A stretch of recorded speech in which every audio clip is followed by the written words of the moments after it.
Alors le programme JAD, donc ça veut dire déjà JAD, Jeune Ambassadeur des Droits. Nous, ce qu'on va faire, c'est sensibiliser les enfants à leurs droits ou alors aussi aux discriminations. Donc on va aller dans des collèges ou dans des structures spécialisées et on va sensibiliser des mineurs. Le programme JAD, c'est entre 80 et 100 volontaires chaque année sur la France hexagonale, mais aussi en Outre-mer. C'est 40 à 50 000 jeunes sensibilisés chaque année.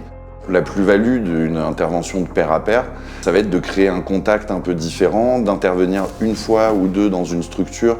Ça permet aussi de présenter de nouveaux visages et de libérer plus facilement la parole des enfants. Le programme JAD a deux volets, un volet JAD enfant et on a un volet JAD égalité, donc qui est sur la lutte contre les discriminations et qui là s'adresse plutôt à un public lycéen. Sur les différents territoires, on va déjà avoir des partenaires similaires, mais on a quand même des spécificités locales. Sur certains territoires, il y aura un peu plus d'interventions scolaires, d'autres plus de partenariats avec des structures spécialisées. C'est vrai que le département, avec ce partenariat-là, le département de la Côte d'Or, va être sur plusieurs actions, donc déjà par une convention qui nous lie avec le programme JAD, dont je vous parlais, convention quadripartite, qui est signée entre le défenseur des droits, le département, l'éducation nationale et l'association Unicité qui accompagne les JAD au quotidien, avec un financement à la clé, puisqu'on est sur plus de 20 000 € par année scolaire versés par le département en soutien de ce programme-là. Le département va également contribuer à la formation des JAD, puisque les JAD sont reçus tous les ans par le chef du service de protection de l'enfance, qui va leur expliquer le fonctionnement de l'aide sociale à l'enfance en Côte d'Or, les principaux acteurs. C'est des jeunes volontaires en service civique qui sont recrutés sur tout le territoire national, qui vont à la rencontre d'enfants et de jeunes dans les établissements scolaires, dans des structures spécialisées de la protection judiciaire de la jeunesse, de l'aide sociale à l'enfance ou des enfants en situation de handicap. Le public qui est accompagné par les services de la protection judiciaire de la jeunesse, c'est un public qui est en conflit avec la loi principalement. Donc ce sont majoritairement des adolescents, entre 15 et 18 ans ou parfois plus. Nous, sur la direction territoriale, on accueille les JAD pour leur présenter les missions et les sensibiliser aux unités de travail sur lesquelles ils vont intervenir. Les retours qu'on a sur ces interventions des JAD, elles sont utiles à différents niveaux.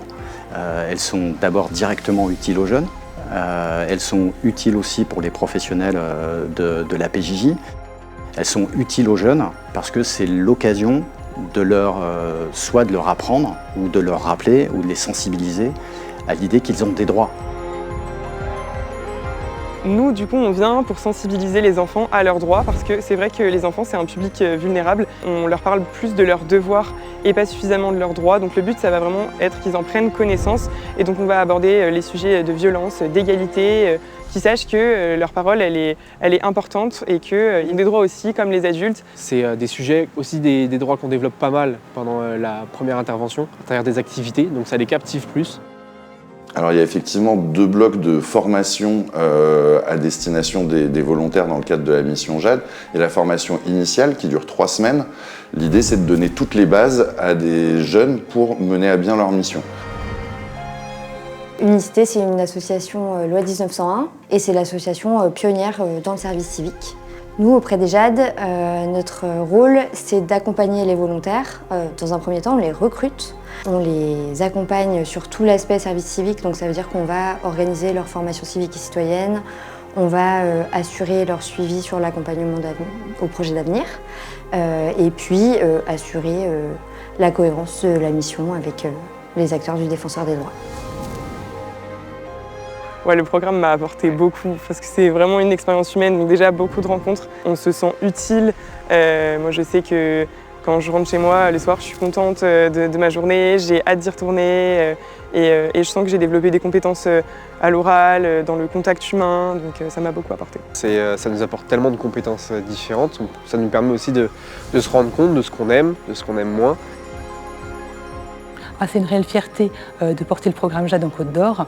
10 ans de service effectif renouvelé pour les 3 ans qui viennent, en espérant que ça puisse continuer bien après.